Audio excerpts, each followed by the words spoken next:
وہ سب سن رہی تھی، سب حقیقت سے واقف ہو گئی تھی۔ اس کے باوجود بھی اس کا میری مدد کو نہ آنا، جہاں آرا کے ظلم پر خاموش رہنے کا یہی مطلب ہے کہ وہ مجھے باپ نہیں مانتی، اس نے مجھے ڈیڈی نہیں مانا۔ شدت جذبات سے وہ پھر رونے لگے۔ نوفل تڑپ کر رہ گیا۔ پپا پلیز، آپ اس لڑکی کے لیے رو رہے ہیں؟ غم و غصے سے سارا خون سمٹ کر گویا اس کے چہرے پر آ گیا تھا۔ وہ لڑکی میری بیٹی ہے، میری جان ہے اس میں۔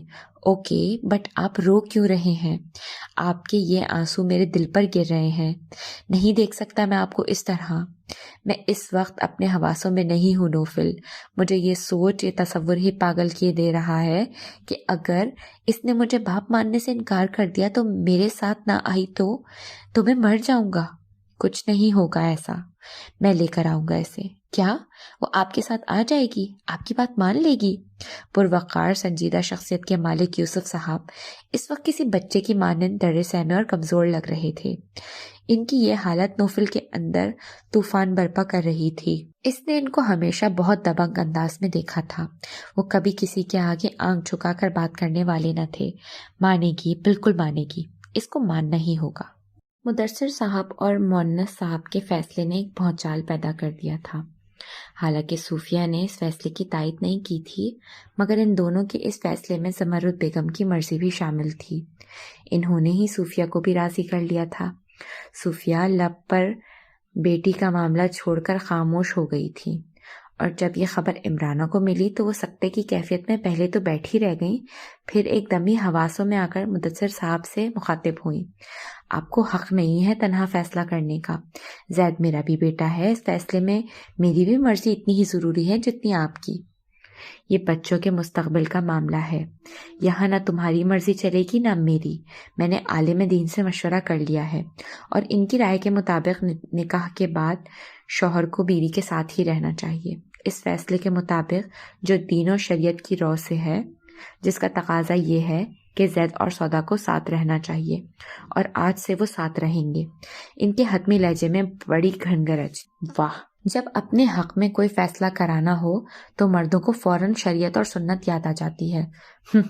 میں کیا بات کر رہی ہوں اور آپ کیا فتویٰ لے کر بیٹھ گئے ہیں؟ میں کہہ چکی ہوں وہ لڑکی میری بہو بننے کے لائق نہیں، اور آپ اس کو میرے گھر میں بسانے کی بات کر رہے ہیں۔ حیرت ہے آپ کی عقل پر۔ یہ فیصلہ بھی ہو جائے گا آج کہ بیٹا اپنا گھر بساتا ہے یا ماں کا گھر۔ عمرانہ، مدثر کی بات مان لو، اس عمر میں کیوں لوگوں کی انگلیاں اٹھوانا چاہتی ہو خود پر؟ اب زندگی تم تنہا نہیں گزار سکتی۔ رضوانہ نے بھی خاصے تذبذب کے بعد عمرانہ سے کہا، یہ آپ کیا کہہ رہی ہیں بچیا؟ آپ ایسا کیسے کہہ سکتی ہیں؟ وہ شدید ترین حیرت و دکھ کے جھٹکے سے دوچار ہوئیں۔ میں نے بہت سوچ سمجھ کر یہ بات کی ہے عمرانہ۔ سوچ سمجھ کر؟ وہ ابھی تک حیران و پریشان تھی۔ سوچ سمجھ کر کیا؟ کسی دباؤ میں آ کر؟ میں تمہارے ساتھ ہوں، نہ کہیں گئی، نہ مجھ سے کوئی ملا، پھر کیوں میں کسی کے دباؤ میں آ کر یہ سب کہوں گی؟ یہ جو میں نے کہا یہ میرے دل میں آئی ہے بات، اور تمہارے لیے بہتر بھی یہی ہے۔ رضوانہ کے لہجے میں سچائی تھی۔ وہ دل ہی دل میں عمرانہ کی زندگی کا جائزہ لے رہی تھی کہ اس نے زندگی گزار دی، زندگی میں کیا کھویا کیا پایا، اور ان کو اس پورے عرصے حیات میں کھونا اور صرف کھونا دکھائی دیا۔ خوشی، سکون، خوشحالی ازدواج زندگی سے محرومی کے سوا کچھ نہ تھا۔ اس کے باوجود بھی طلاق کا داغ تو نہیں لگا تھا۔ اندرونی معاملات کچھ بھی تھے، مگر لوگوں میں ان کی جوڑی کو عزت و وقار کی نگاہ سے دیکھا جاتا تھا۔ معاشرے میں ایک اعلیٰ مقام تھا ان کا۔ ضد چھوڑو عمرانہ، انا صرف تنہائی و ذلت دیتی ہے۔ مدثر جو کہہ رہے ہیں وہ مان لو، سودا تمہاری بہو ہے اور وہ تمہاری بہو نہیں بن سکتی۔ وہ دھیمے لہجے میں اس کے شانے پر ہاتھ رکھ کر بولی، بچیا میں پاگل ہو گئی ہوں یا آپ کا دماغ خراب ہو گیا ہے جو آپ ایسی باتیں کر رہی ہیں؟ میرا ساتھ دینے کے بجائے میرے دشمنوں کا ساتھ دے رہی ہیں۔ یہ کیا ہو گیا ہے؟ میری بہن بدل گئی ہے، میرا سر چکرا رہا ہے۔ یہ کیا ہوا ہے؟ یہ کیا ہو رہا ہے؟ سچ مجھے ان کا دماغ چکرانے لگا تھا۔ صوفیہ اور رضوانہ ان کو آگے بڑھ کر تھام نہ لیتی تو وہ زمین بوس ہو جاتی۔ ہو گیا ڈرامہ شروع اس ڈرامے باز عورت کا، لیکن میں اپنی بات پر قائم ہوں۔ یا تو دونوں گھر آباد ہوں گے یا دونوں برباد۔ چپ ہو جاؤ مدثر، زبان سے نکلے الفاظ بعض اوقات خنجر سے بھی زیادہ کاری ہوتے ہیں۔ اچھی بات نہیں کر سکتے تو خاموش رہو۔ مؤنس صاحب کو عمرانہ کی حالت دیکھ کر ٹوکنا پڑا۔ پانی پیے مما؟ مائدہ جھٹ پٹ پانی لائی اور اس کے ہونٹوں سے گلاس لگا دیا۔ بنا کسی مزاحمت کے انہوں نے گلاس خالی کر دیا۔ وہ بے دم انداز میں صوفے پر بیٹھی تھی۔ اعصابی طور پر ان کو شدید جھٹکا لگا تھا۔ وہ ابھی پوری طرح حواسوں میں پلٹی بھی نہ تھی۔ ماں رضوانہ نے شاہ زیب کا پرپوزل عروہ کے لیے قبول کر کے ان کو ہلا کر رکھ دیا تھا۔ اس بات سے جہاں وہاں موجود لوگوں میں خوشی کی لہر دوڑ گئی تھی، وہیں عمرانہ بہن کی اس طوطا چشمی پر اٹھ کر اپنے کمرے میں آ گئی جہاں عروہ پہلے سے موجود تھی۔ آستین کا سانپ ہو تم لوگ، میں اپنا سگا سمجھ کر تمہیں دودھ پلاتی رہی اور تم لوگوں نے موقع آنے پر مجھے ہی ڈس لیا۔ وہ آتے ہی عروہ سے پرتعش انداز میں مخاطب ہوئی۔ خفا کیوں ہو رہی ہیں آپ؟ ہم نے یہ فیصلہ آپ کا گھر بچانے کے لیے کیا ہے۔ اس عمر میں کس کس کو وجہ بتائیں گی طلاق ملنے کی؟ عروہ کے لبوں پر بڑی طمانینت بھری مسکراہٹ تھی۔ تمہارا کیا خیال ہے وہ 2 کوڑی کا لڑکا تمہیں خوش رکھے گا؟ آئی ڈونٹ کیئر، کیونکہ میں خوش رہنا اور خوش رکھنا جانتی ہوں۔ اپنی ماں کو لو اور دفع ہو جاؤ یہاں سے۔ مجھے تم لوگوں کی شکلوں سے بھی نفرت ہے، وہ ہذیانی انداز میں چیخیں۔ نویرا، میرا دل اس جہاں سے اچاٹ ہو گیا ہے، جی ہی نہیں کرتا اب۔ کل تک من کالا تھا تو دنیا کی رنگینی جان نہیں چھوڑتی تھی، جینے کی امنگ اور پیسے کی ہوس میں موت کو یاد ہی نہیں رکھا تھا۔ اب تو سب مٹی ہو گیا، کچھ اچھا ہی نہیں لگتا، ہر طرف بیزاری ہی بیزاری ہے۔ وہ اسکائپ پر نویرا سے محو گفتگو تھی۔ اماں، دل میں جب ایمان کا نور بھرتا ہے نا تو دنیا اس طرح سے بے رونق و بدنما ہو کر سامنے آ جاتی ہے۔ شکر ہے میرے اللہ کا، اس نے تمہارے دل کو بھی دنیا کی جھوٹی رانائیوں سے پاک کر دیا۔ بس اب تم اور بالی انشرا کو لو اور یہاں آنے کی تیاری کرو۔ میں اور بالی تو تیار ہیں آنے کے لیے، لیکن وہ انشی نہیں آ رہی اور نہ ہی ہمیں آنے دے رہی ہے، دھمکی دے رہی ہے ہم گئے تو وہ خود کو شوٹ کر لے گی۔ تم تو جانتی ہو کس قدر ضدی ہے۔ ہاں اماں، اس میں اس کا قصور بھی نہیں ہے، اس کو ہم نے ہی دیا کیا ہے۔ میں یہاں مجید کے ساتھ زندگی مزے سے گزار رہی ہوں اور وہاں یوسف بھی اپنی شادی شدہ زندگی میں مگن ہے۔ انشی کو ملا ہی کیا ہے بکھری بکھری بے رنگ زندگی کے سوا۔ ہاں یاد آیا اماں، یوسف دوبارہ تو نہیں آیا انشی سے ملنے؟ نویرا نے مان باتیں کرتے ہوئے چونک کر استفسار کیا۔ اچھا، تم تک پہنچ گئی یہ خبر؟ یقیناً اس پھپا کٹنی نے بتایا ہوگا تم کو۔ بھائی بڑے مروڑ اٹھنے لگے ہیں اس کے پیٹ میں، اس کٹنی کے مروڑ تو میں ٹھیک کروں گی۔ ارے اماں توبہ، اس طرح نہ بولیں، پھاپا کٹنی آپ نے حد ہی کر دی۔ اتنی اہم بات آپ مجھ سے چھپانے کا ارادہ رکھتی تھی؟ میں نے ایسا کب کہا کہ تم کو نہیں بتاؤں گی؟ آپ نے بتایا بھی نہیں۔ خیر چھوڑیں، اب یہ بتائیں کہ کرنا کیا ہے۔ میں کہتی ہوں انشی کو راضی کریں اور اس لڑکے نوفل سے شادی کرنے پر اگر وہ راضی ہو جائے۔ نوفل بری طرح فریفتہ ہے اس پر، ملکہ بنا کر رکھے گا اور وہ عیش کرے گی وہاں۔ یہ تو بعد کی بات ہے، ابھی تو وہ مچھلی کی طرح ہاتھوں سے نکل رہی ہے، کسی کو خاطر میں ہی نہیں لا رہی ہے۔ دوسری طرف یوسف تڑپتا بلکتا ہوا گیا ہے، وہ ضرور واپس آئے گا۔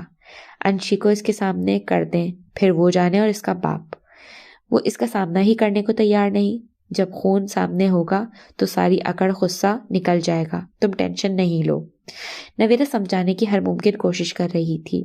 یہی تو بات ہے کہ تم اس کے مزاج کو بالکل نہیں سمجھتی، وہ ضد اور اکڑ میں اپنے باپ پر ہے۔ یوسف جیسا ہی گھمنڈ و تنتنا ہے اس میں، پھر بتا دینا اسے، جو جھکنا نہیں جانتے وہ ٹوٹ جایا کرتے ہیں۔ ویسے بھی لڑکیوں پر عاجزی و انکساری سجتی ہے، اور انشی اپنے بارے میں جاننے سمجھنے کے بعد کس بات پر اکڑتی ہے، کس بات کا غرور ہے اسے؟ یہ اکڑ و گھمنڈ ناز والا نہیں ہے نویرا، وہ یہ سب احساس کمتری میں کر رہی ہے اور دکھ و تکلیف میں کر رہی ہے، جو اس کو تم لوگوں نے ناجائز رشتے کی وجہ سے دیا۔ تم نے اور یوسف نے اپنی اپنی دنیا بسا لی اور اس کو دنیا کی ٹھوکروں پر چھوڑ دیا۔ پھر اس کو ایسا تو ہونا تھا۔ مجھے اعتراف ہے اماں، میں بھی مجبور تھی، اگر میں مجید سے شادی نہ کرتی تو معاشرہ کس طرح ایک ناجائز بچی کے ساتھ جینے دیتا مجھے؟ لوگ خیرات نہیں دیتے، صرف نمود و نمائش اور عیاشیوں میں پیسہ اڑا کر جائز سمجھتے ہیں۔ مجید کے ساتھ نے مجھے گناہوں کے بدرنگ راستوں سے نکال کر روشنیوں کے راستے پر گامزن کر دیا ہے۔ اب پچھلی زندگی پر نگاہ ڈالتی ہوں تو احساس ندامت و شرمندگی سے خود سے نگاہ نہیں ملا پاتی۔ نویرا کے لہجے میں شرمندگی و خجالت تھی۔ یہ باتیں تم بالکل ٹھیک کہہ رہی ہو. جب وقت گزر جاتا ہے پھر برے کاموں کی برائی جکڑ لیتی ہے. اٹھتے بیٹھتے ایک ایسی تکلیف دہ بوجھ کا احساس رہتا ہے جو بیان سے باہر ہے. میں پچھتاتی ہوں اماں، کاش پہلی ملاقات میں مجید کو انشی کے بارے میں بتا دیتی. کیوں اس کو خود سے دور کر کے چلی آئی؟ مجید اتنے اعلیٰ ظرف حلیم طبیعت کے مالک ہیں کہ وہ میری اس غلطی کو معاف کر کے انشی کو سگی بیٹی کی طرح سمجھتے. مجھ سے بہت بڑی بھول ہو گئی اماں، جس کا ازالہ اب ممکن نہیں. مجید بیٹے کے اخلاق و ایثار پسندی کی تو میں بھی قائل ہوں. مجھ سے بھی جب بات کرتا ہے لہجے میں سگی ماں جیسا احترام و عزت ہوتی ہے، لیکن تب تو مجھ میں بھی ہمت و حوصلہ نہ تھا کہ میں سچ بتا دیتی. وقت گزرنے کے ساتھ ہی ہمیں عقل آتی ہے، پھر گزرتے وقت کی ناسمجھی پر ماتم ہی کرنا پڑتا ہے. اور اس سے قبل کہ آج کا یہ قصہ بھی کل کا ماتم بن جائے، آپ انشی کو راضی کر لو کہ یوسف کے پاس چلی جائے. مگر میں کس طرح راضی کروں؟ کسی طرح بھی اماں. کوشش کروں گی اس سرپھری لڑکی کی سمجھ میں میری بات آ جائے. اس لڑکے کی محبت کو ٹھکرا کر وہ ذرا بھی اچھا نہیں کر رہی. آپ کسی طرح بھی انشی کو راضی کریں، خواہ کچھ بھی کرنا پڑے. رضوانہ نے شاہ زیب اور عروہ کے رشتے کے بارے میں باہم مشاورت سے فیصلہ کیا تھا، اور یہ فیصلہ عمرانہ کی چھت تلے اس وقت ہوا تھا جب عمرانہ دوسرے کمرے میں مائدہ سے الجھ رہی تھی، کیونکہ مائدہ ماں کو ان کی غلطیوں پر سمجھانے کی کوشش کر رہی تھی. وہ دونوں بیٹیوں کو خاموشی سے لے کر دوسرے کمرے میں آ گئیں. یہاں بیٹھ کر انہوں نے شاہ زیب کے شخصیت کو ہر زاویے سے پرکھا، اور کسی طرح بھی وہ ٹھکرائے جانے کے قابل نہ سمجھا گیا. عروہ نے بھی گہری سانس لے کر حامی بھری. وہ جانتی تھی زید کسی حال میں بھی اس کا نہیں ہوگا. اگر عمرانہ آنٹی کے جذباتی دباؤ میں آ کر وہ سودا کو چھوڑ بھی دے گا تو اس کو یقین تھا کہ وہ اس کو کسی قیمت پر بھی نہیں اپنائے گا. پھر کچھ بھی ہو جائے وہ اس کا نہیں بنے گا. وہ آپ کی یہ خواہش بھی پوری کر دیں گے، مگر پھر بھی بھائی بھائی نہیں ہوں گے. جذبات و احساسات سے خالی ایک انسان ہوں گے. ایسے جیتے جاگتے مجسمے نما انسان کسی کی چاہت بھلا کیوں کر بن سکتے ہیں؟ مائدہ کی کہی بات ذہن میں گونجی تھی. شاہ زیب کو اس نے کئی بار دیکھا تھا. ہر بار اس کو دیکھ کر خاصی جاذبیت محسوس ہوتی تھی، مگر وہ ان دنوں پوری طرح زید کی محبت میں جکڑی ہوئی تھی. پھر مسزات عمرانہ کی دلائی گئی امیدوں نے اس کو ادھر ادھر جانے نہیں دیا تھا.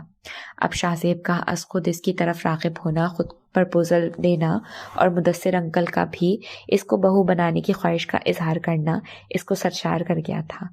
عمرانہ نے اس کو دھکے مار کر اپنے پورشن سے نکال باہر کیا تھا. ان کی بنسبت ان سب لوگوں نے ان کے ساتھ بہت اچھا سلوک کیا تھا. رات کے کھانے کے بعد ہی وہ لوگ واپس روانہ ہوئے تھے. عمرانہ نے ان کو دوبارہ پلٹ کر دیکھنا بھی گوارا نہ کیا. وہ گیٹ بند کیے اندر ہی برس رہی تھی، اور ان کی طبیعت و تنہائی کے خیال سے مائدہ بھی ان کے ساتھ ہی موجود تھی. آج کیسی کایا پلٹ ہوئی ہے مما. ہم گئے تھے آنٹی کی حمایت میں لڑنے، الٹا انہوں نے ہی ہمیں گھر سے نکال دیا لڑ جھگڑ کر. عمرانہ سے بعید نہیں کہ وہ کب اور کس لمحے کس کی دشمن بن جائے. ایک عرصے سے ہمیں انتظار کی سولی پر چڑھایا ہوا تھا اس نے، یہ کہہ کر کہ وہ عروہ کو اپنی بہو بنائے گی. بہت جلد میں زید کو راضی کر لوں گی. نہ زید راضی ہوا اور نہ عروہ کو بہو بنا سکی. وہ جس لڑکی سے قدم قدم پر بیر رکھے بیٹھی تھی، بیٹی کی دھمکیوں سے ڈر کر اسی کو بہو بنا لیا، اور اب پھر الٹی گنتی شروع کر دی فضول میں. رضوانہ بھی بہن سے دل بھر کر نالاں تھی. ماما، ہم نے اتنی جلدی شاہ زیب کا پرپوزل قبول کر کے کوئی غلطی تو نہیں کی؟ ان کی ماں کس طرح عروہ کو بہو تسلیم کریں گی؟ آپ نے اور آنٹی نے ان کے ساتھ بہت زیادتیاں کی ہیں. افرا کو دل کی بات کہنے کا موقع مل گیا تھا. ارے وہ عورت بہت سیدھی اور نیک ہے. زمرد بھابھی نے ان سے کہا تھا کہ اس رشتے کے بارے میں وہ بھی اپنی ناپسندی یا پسند کا اظہار کریں کہ پہلا حق ان کا ہے شاہ زیب پر. وہ بلا جھجک بتائیں تو وہ شائستگی سے بولیں کہ وہ سب کی خوشی میں راضی ہیں. عروہ کو بہو بنا کر انہیں بھی خوشی ہوگی. اوہ ریئلی؟